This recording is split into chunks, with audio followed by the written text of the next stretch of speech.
There's a passage found in the Gospel of Luke that's known as the road to Emmaus. It describes two unknown followers of Jesus walking to the ancient city of Emmaus, discussing the events surrounding the recent death of Jesus.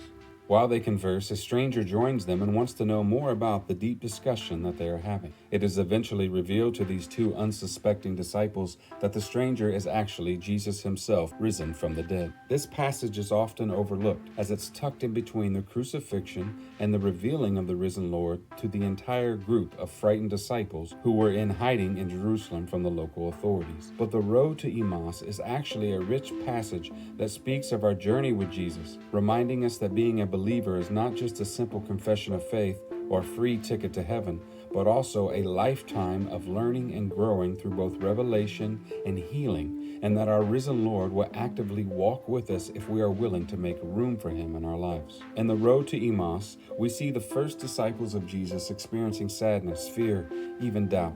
Yet when we experience the same, we think of ourselves as half-rate believers of some kind. This happens because we often look at the early church and even Jesus himself as some kind of superhuman who easily navigated life, but in truth, they experienced all that we do. Another reason is because some of us are under the impression that when we decide to accept Jesus and follow him, that all of our worries will go away. Yet Jesus never said that. Instead, he promised us that he would see us through those inevitable life events and that he would turn them into a blessing, either in this life or the next. Jesus also promised that whenever at least 2 or 3 gather in his name, he would be there among them. And that's exactly what these two disciples were doing when Jesus showed up. When he spoke to them, there was a feeling of fire kindling inside them.